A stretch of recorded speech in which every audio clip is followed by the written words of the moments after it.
we have our Shouty Show segment. We have multiple clips of current Shouty shows, and what we do is we listen to the take, and then we break it down. Some of it's a little Shouty Show analysis, how the take was delivered, if we agree with it. If you want to participate. I would love to participate, but you guys, all if I may, I'll go like you play it, you guys break it down, and then Gotcha. All right. Hit the first one. Let's get to it. He says he has to play at his best. If your defense can't stop anybody, what can't you do as an offense? Shannon, No, don't say Shannon. That's my name. I know my name. Even they gave me a name tag and everything. If your defense can't stop anybody, what can't you do at the quarterback position? a lot of things. One, you can't not score. You can't turn the ball over. Shannon, there's nothing he can do. Burrow. The interception is tipped twice. It got tipped by the defense, and it goes off T. Higgins. TJ Watt makes a great play. There's nothing the quarterback can do there other than be Hercules at the moment. The sack fumble, he goes 1, 2, 3, balls coming out. He can't see behind him. So in other words, anytime the quarterback, so now moving forward, Stephen A., what we can do, if we like said quarterback, there's nothing he could do. The ball got tipped. He got strip sacked. He was protecting the ball. He had both hands. Do you think Dan plays favorites? Yeah, absolutely. Everybody does. Shannon, what do you want to hear? What about the interception? Hold on, all I'm saying is this. Had he not given the Steelers 10 points, they win the ball game. No, they don't. That's great. So they're talking about Joe Burrow. Right. Obviously. Yeah, of course, yeah. I stand with Dan on that, and I don't always stand with Dan because he stands with every quarterback. Dan has 25 top 10 quarterbacks. I think that's generally how Orlovsky goes, right? Everyone's a quarterback, great quarterback, and they just may have a bad coach, bad system. But in this case, with the Bengals, Joe Burrow is playing as well, if not better, than every quarterback in the league, and I do think there's been some bad luck the Bengals' way. Yeah, I mean, I think generally, like the point – this is the thing with all the Shouty shows, I think, is that generally there's a kernel of truth somewhere in there, right? And it's been either juiced up or it's been juiced up way beyond what it should be. Like the kernel of truth is Joe Burrow wasn't perfect in that game. Of course. And there were mistakes in there that could have changed the outcome. The problem is that we're focusing too much on the one really small thing, and the overall point is Joe Burrow has to play perfect if the Bengals are to win the game because the defense is so terrible. If he doesn't, it's an instant loss. That's 100% correct. If I were those scoring that argument, I think Burrow. There's a weird argument of like, should Burrow show up on MVP ballots that I might agree with? Is Joe Burrow playing the best football of his career this year? Maybe. I think all that's true. Also, that specific clip you just played, Shannon is more correct than Dan purely because Dan, in my opinion, is 100% absolving Joe Burrow. Right. And that's wrong. There is now, to me, the better way to do that, or the way I would have tried to do it, is, listen, Joe Burrow got a 94 out of 100 in that game, but for them to win, he needed a 98. So could he have done more? Yes. Are the turnovers precipitating a loss? Yes. So I think acting as if Joe Burrow played perfect's a mistake. I think Shannon's really good at making the argument happen on his terms, and so I don't think that was a ridiculous point by Shannon. And I think the ridiculous point would be Burrow's 4-8, so he hasn't been good this year. That's dumb. Shannon's point's a little more nuanced with, like you said, some good performance as well. Yeah, Shannon, don't say my name. I had a name tag. I love it. He's the best. It's a feint. I love it. It's a feint. He's making you lunge at the fake, right? He's like, this is the thing. That's right. And you then go, no, Joe Burrow was perfect. And it's like, no, exactly that's right. the error. And then you lose. And then you lose the argument. It's such a great You're a move. great analyst of the Shouty Show, Sam. You've got the... That's how much they bore into my soul. Do you have an MVP vote, by the way? No, of course not. No one give me a vote for anything Sam ever. does. I don't Why even have not? a Heisman vote. 1,200 people have a Heisman vote. I don't have an NBA awards vote. I did a 70-hour series on the 50 greatest players of the last 50 years. I can't get an NBA awards vote. I certainly don't have an NFL MVP vote. If I did, I did. You want me to put in a word for you? I've got one. You've got an MVP. No, they wouldn't give me one. It's okay. They give an Acho one. Of course they give you one. Acho has. No, Acho's got an MVP vote. You can get one. But Acho's Acho's a more respected member of the football community than me because he played. He played. So that's fine. And by the way, here's the problem with me having a vote. If I had a vote, I couldn't gamble on. And I like to gamble on all the stuff. So you know what I mean? I'm AP voter Nick Wright says take the second half line on the Chiefs every single time. Okay. The live line, yeah. That can get you out of it then. All right, we got the second clip. Let's get to the second one. I would like to wish Aaron Rodgers a very happy 41st birthday, and I would like to congratulate Aaron Bleepin Rodgers for stealing all that money from the New York Jets. 3 years, $113 million, $75 million guaranteed, $38 million a year. It's the all-time NFL robbery. I was the first to stand up when the Jets fired their head coach and say, no, it's his fault. It's Aaron's fault. He's errant, Rodgers. And then the Jets fired their GM, and I was the first one to stand up and say, no, it's his fault. And the Jets went and got him Devontae Adams on top of Garrett Wilson. Those are 2 top 10 receivers. And I said, no, it's his fault. It's Tyrod Taylor time. Very close. They say they're going to go with Aaron again one more time, but Tyrod's going to have to play for this team because Tyrod right now is better and obviously more mobile and gutsier and more of a playmaker than Aaron Rodgers is. It has actually come to this for Aaron Rodgers. And I hate to say it, but I told you so, and I told you so, and I told you so some more. Yeah. There's a lot going on there. So first off, my biggest takeaway is when you pull the old message board nicknames like the Cowgirls. Remember the people people who hate the Cowboys say the Cowgirls. Mm-hmm. And they used to call them Aaron Rodgers, like Bears fans. Right. Skip leans into that. Errant Rodgers. Yeah. This felt like some would say Skip invented that on TV. Like Skip was, as far as turning your name into an insult. Yeah. Skip, that was a my 8-year-old 96 mile an hour fastball for that's fair. But go ahead, sorry. Nothing screams penetrating argument like turning the guy's name into a pun of some kind. Your thoughts? Listen, I think Aaron's. That's your hero. I know you don't want to tear him down or anything. No, that's your hero. No, definitely not my hero. No. I think I would get annoyed when people would say, "Oh, anyone could do what Skip Bayless does." Right. I thought that was disrespectful and disingenuous, and I disagreed with it. But no, many steps removed from hero. But what I will say is this about that. And this is why I'm glad the Shouty shows, as you put them, exist.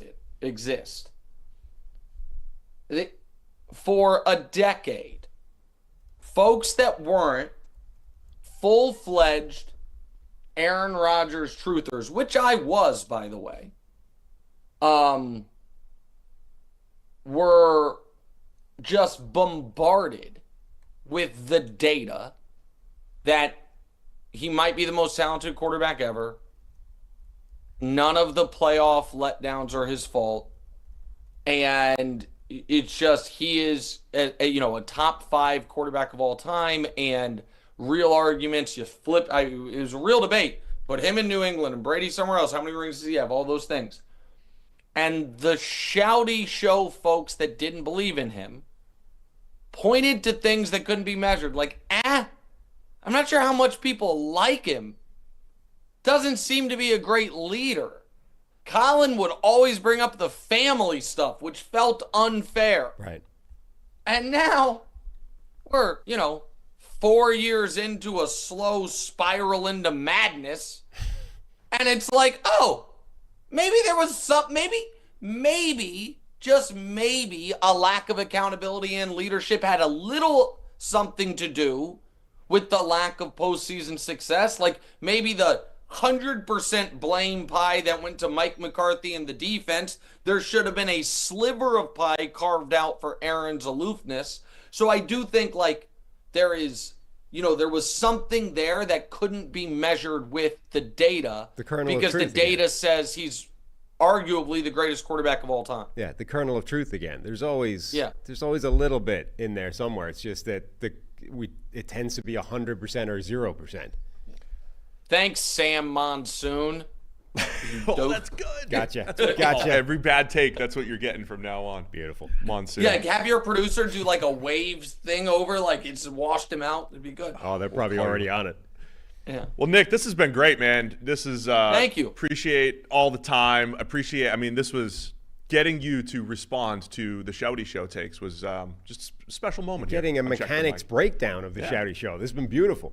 Well, I appreciate it. Thank you guys for having me on.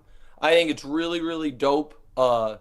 You guys launching out on your own stuff you're doing with 33rd Team. I assume you guys are also a part of the Jets head coach search, so call Eric Mangini. Yep. You do a great job. And thanks for having me on. You guys know how much I appreciate and respect you fellas, so thanks for entertaining me. Thank you so much, Nick Wright, host of First Things First, and check out his podcast, What's Right. Nick, let's do it again sometime. Appreciate it, man. Absolutely. After the Chiefs win the Super Bowl, come on. Of course, we'll have you on. Take it easy. What a treat. What a treat. Yeah, it was interesting. Like when I tweeted that out last night, we were going to have Nick Wright on because he is, a Shouty Show exponent. We had a ton of people that were like, no, I hate Nick Wright. But Nick, A, he's good people. Like, he's a nice guy, right? Yes. And B, there's some really interesting discussion around the concept of the Shouty Show, like the kernel of truth. It isn't all bad 100% of the time. I hate the delivery mechanism. Yeah. I hate what it's done to the discourse, but it's an interesting conversation, I think, to break it down from the perspective of somebody who's actually there, who's in it, who's doing those shows. And I think we have one more segment, right? We got one more. We got one more. We'll let Nick go before the final one. Let's listen to our last Shouty Show segment, then we'll continue to discuss.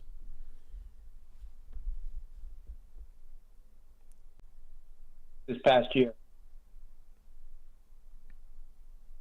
We don't got sound. We lost the sound. I'm not hearing it. Not sure if it's showing up on the. Franklin Park. There's kind of an appeal to that. Yes, but of course. The Chicago area. Yeah. Come home, Kyle. For conversation purposes, what would you give up to get Kyle Shanahan? A first-round pick and a heartbeat, a first and a second. Yeah, well, and would you give up two? Yeah, that's the thing. First and a second. How much would you give up to get him? That is a great idea. Honest to God, that's a great idea. That would be a game changer. Of course. In terms of, I think people would bristle at the idea of draft pick that high, but I think it's also, you look at the quality of the coach you'd be getting in return, you could justify it easily. That's a great idea, Mike. Well, hopefully they're listening. Maybe. You're not, hey, you don't need to hire a search firm when you get free ideas like this, right? You're a one-man search firm, Mike. Great ideas. Start to finish. Nothing but great ideas. Mike's like 2 for 10 in good ideas. He's about 20%. That's not bad.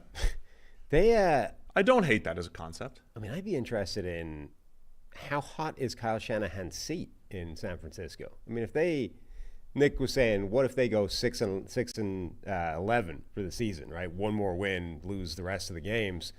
Are they thinking about Purdy versus rookie? If they go one more win and bomb out the rest of the season, how risky is Shanahan's seat there? I think it's absurd.